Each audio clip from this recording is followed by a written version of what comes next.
Bonjour à tous et bienvenue sur la chaîne, j'espère que vous allez tous très bien. Donc dans cette vidéo, je vais vous présenter un tarot mass market qui m'a beaucoup plu. Je l'ai vu sur la chaîne de Claire de la Lune, sur la chaîne de Nat, sur la chaîne de tous les youtubeurs qui ont présenté ce tarot. Il s'agit du tarot de Villeneuve, de François Villeneuve. Donc c'est un tarot qui suit le Marseille. Donc c'est un tarot qui a été redessiné, remis au goût du jour, et avec des arcanes mineurs illustrés, chose rare pour un tarot qui se veut être un tarot de Marseille. Voilà, donc j'avais hâte d'être à la Noël ou à Yule pour pouvoir profiter de ce jeu. Donc voilà, pour moi ça fait partie des jeux qui ont l'étoffe d'un jeu auto-édité. Voici l'intérieur de la boîte, hein. Une boîte en dur, donc rien à redire. Donc il est livré dans un pochon, on regardera plus tard. Le gaybook, on a un gros gaybook. Même dans les jeux auto-édités, il n'y a pas forcément des gaybooks aussi étoffés. Alors un gaybook en couleur. Donc alors là je suis à la carte du battleur par exemple. Donc vous avez cette page pour la carte. Il doit bien y en avoir une autre. Il y a quand même pas mal de pages. Cette page et la moitié de l'autre. Donc ça fait pas mal quoi. Donc c'est divisé en chapitres. Alors je vais vous les lire. Alors le battleur, je ne perds jamais, soit je gagne, soit j'apprends. Nelson Mandela. Donc pour chaque arcane, on va avoir des petits proverbes. Jean Cocteau, je veux dire. Le verbe aimer est difficile à conjurer. Son passé n'est pas simple, son présent est indicatif et son futur est inconditionnel. Et même pour les mineurs, nous avons donc des petits proverbes. Donc, on a une signification de base. On a donc le chapitre signification. Ensuite, on a le battleur dans un tirage, donc l'arcane dans un tirage, ce qu'elle donne. Après, on a des mots-clés. On a également l'alignement de la carte, donc pour voir si elle est neutre, positive ou négative. Et à la fin, on a le battleur célèbre. Donc, alors là, on le compare à Christophe Colomb, reflète parfaitement le battleur. Partir à l'inconnu dans une mission périlleuse, découvrir un continent en étant persuadé d'être aux Indes. Voilà, donc c'est assez... voilà, pour l'interprétation des arcanes, vraiment, même pour les mineurs, c'est vraiment très étouffé. Il y a pas mal de choses, hein, c'est très étouffé, je trouve. Donc tout en couleur. Il n'y a rien à redire. Alors, il y a combien de pages? 264 pages. Alors, voyons le sommaire. Alors, un sommaire, on a à quoi sert le Villeneuve, comment interroger le tarot, les différents tirages. Et après, donc, on passe à la signification des mineurs et des majeurs. Et à la fin, un autre chapitre pour les cartes de cours. Alors, voyons les tirages qu'ils proposent. Donc, c'est très bien détaillé, je trouve. Il y a pas mal de tirages. Donc, il y a le tirage du jour. Ensuite, on a un tirage oui-non, toujours avec une carte. Après, on a un tirage à 3 cartes.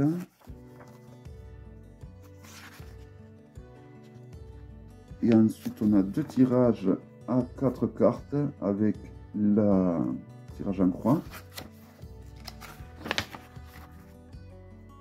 Et ensuite, donc, on a un tirage à 7 cartes.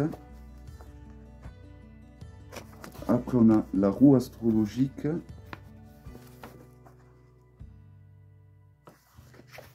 Voilà, donc c'est un livre qui peut, selon moi, convenir à des débutants. Il y a beaucoup de tirages qui sont expliqués, des tirages simples, des tirages plus compliqués. Les arcanes sont vraiment, déjà d'apprendre ça, c'est déjà pas mal. Vraiment, un débutant peut voilà, peut apprendre avec ça s'il a un coup de cœur avec ce tarot. Donc le Gaybook est très très intéressant. Voilà donc pour le Gaybook. Donc un Gaybook vraiment, vraiment bien fait. Le jeu, donc il est dans un petit pochon. Alors voici le dos qui ne permet pas donc des tirages envers endroit. Donc moi ça ne me dérange pas, je ne fais pas l'envers endroit. Le contour est doré, une jolie dorure. Et la qualité des cartes est vraiment très très bonne. Il n'y a vraiment rien à redire à ce niveau-là. Si on le compare à un Grimaud, elles sont plus larges et plus hautes. Voilà, ce qui est un gros plus pour pouvoir profiter de l'illustration. Donc voici le fameux battleur. Alors les illustrations font un petit peu BD, ont un côté BD je trouve. Donc ce tarot existe déjà depuis très longtemps, mais il n'existait que les 22 arcanes majeurs, et donc dernièrement, donc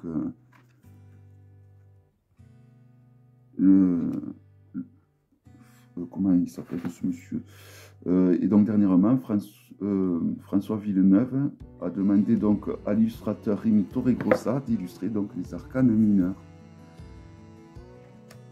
En tout cas, je trouve les majeurs très très détaillés. Alors ça, c'est une majeure qui me fait plus penser à l'arcane des amoureux du Rider que du Marseille déjà. Il n'y a pas les chiffres non plus. C'est dommage, hein, quand on étudie à Marseille, la numérologie est très importante. Donc il faudrait vraiment qu'il y ait des chiffres. Alors vous pouvez le rajouter, hein, mais bon, voilà. Première déception. Bon, j'exagère. Non, il est très bien, c'est un très beau tarot. Mais bon, il faut être un peu critique aussi. L'ermite. En tout cas, les cartes sont vraiment... La qualité est topissime. Alors moi, j'aime ce style d'illustration hein, qui est un peu BD. Donc, nous retrouvons évidemment la force en position 11. Oui, parce que l'arcane des amoureux, c'est le choix, entre autres, dans les deux systèmes, hein, mais principalement dans celui du Marseille.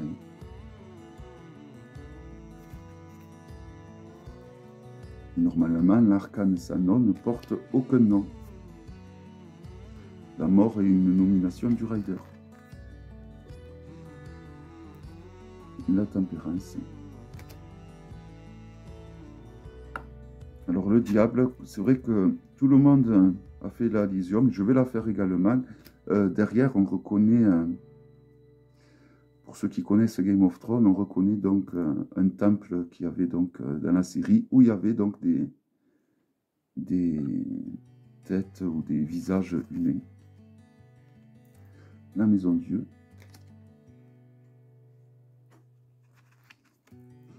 L'étoile. Donc vraiment, c'est de très très jolis dessins. Hein. Alors il faut aimer le style BD, ça a un côté BD je trouve moi, bande dessinée. Moi j'aime beaucoup en tout cas. J'aime beaucoup ce genre d'illustration.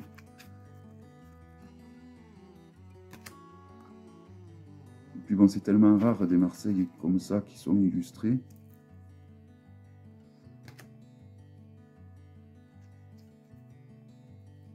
Et on finit avec le fou.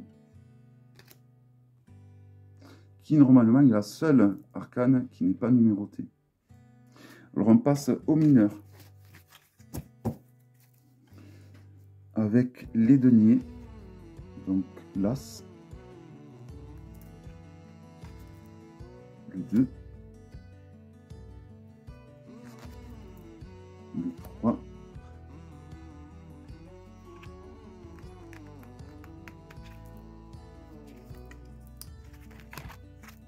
le 4,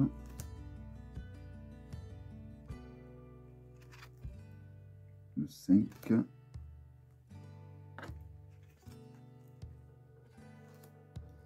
le 6,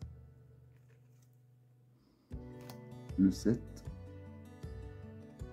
Vous voyez, il y a vraiment beaucoup de détails dans les illustrations.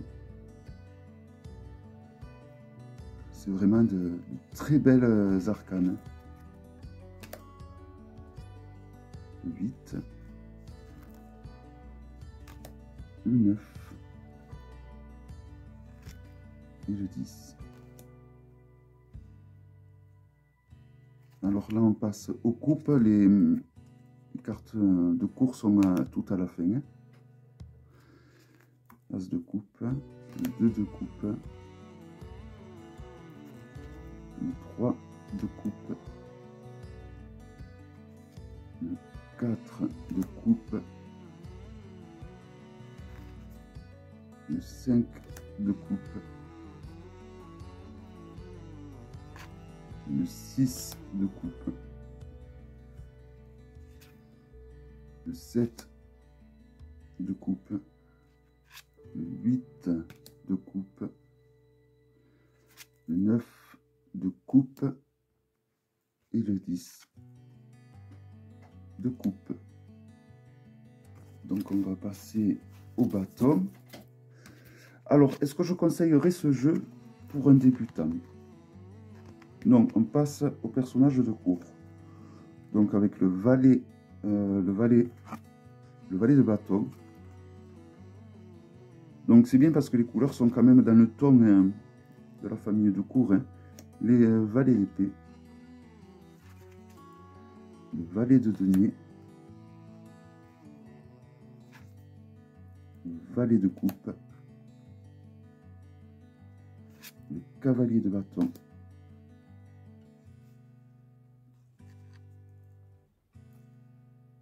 cavalier d'épée, cavalier de coupe. Vous voyez les détails, c'est vraiment, ça fourmille de détails. Hein. Cavalier de denier. Et on va passer aux reines, reines de bâton. Vraiment, c'est rempli de détails. J'adore les illustrations.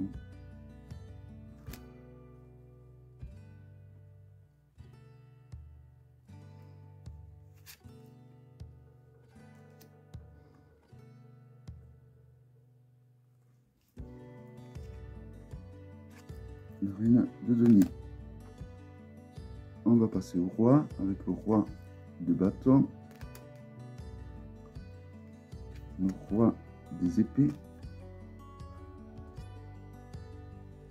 le roi de coupe et le roi de denier. Donc on va finir la suite des mineurs avec les bâtons. J'aime particulièrement les as. Je les trouve super bien réussis. Le 2 de bâton. Alors, est-ce que je conseillerais ce jeu à un débutant qui veut apprendre le tarot de Marseille? Oui et non. Alors oui, si la personne a un coup de cœur, alors oui, mais les yeux fermés et qu'elle fonce se le procurer. Si par contre c'est pas un coup de cœur, qu'elle se dirige vers ce jeu pour l'apprendre, moi je lui conseillerais un jeu de Marseille traditionnel pour vraiment apprendre la numérologie correctement, les couleurs correctement. Le tarot de Marseille, c'est un nombre de couleurs bien spécifiques. C'est des nombres qui ont une place et pas une autre. Voilà, donc je conseillerais quand même un tarot de Marseille lambda, comme celui-là de Grimaud, comme voilà. Après, voilà, hormis les personnes qui ont un coup de cœur vraiment à ce jeu, pour le jeu, là oui, du moment qu'on a un coup de cœur, on peut apprendre n'importe quel jeu. Après, par contre, si c'est juste pour apprendre, vraiment, là, je conseille un vrai tarot de Marseille. Les épées. Alors, par contre, quelqu'un comme moi qui connaît le tarot de Marseille, moi, je le conseille vivement de se diriger vers ce tarot parce que c'est une vraie pépite. Hein. Et c'est très, très rare, les tarots de Marseille qui ont des mineurs illustrés. Alors, il faut que je rentre un peu plus, il faut que je lise le bouquin des significations. Bon, je trouve qu'on est quand même... il est dans les pas d'un rider, quand même. Hein.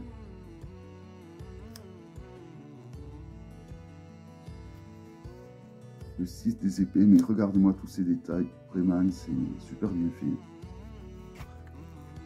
Le 7 des épées. Le 8 des épées. 9 des épées. Oui, pour moi, les mineurs, on est proche des illustrations non rider quand même. Le 10 des épées. Par exemple, le 10 des épées, pour moi, hein, il est très positif, enfin très positif. Il peut être positif dans le Marseille. Donc bon. Voilà, en tout cas, c'est une magnifique pépite, je trouve, hein, mine de rien. Et voilà, un très joli jeu. Donc c'était le tarot de Villeneuve, aux éditions Exergue, donc de François Villeneuve, et aux illustrations de Rémi Torregrossa. Vraiment un très joli tarot. Alors, au niveau de la glisse, ben, il se mélange super bien. Hein.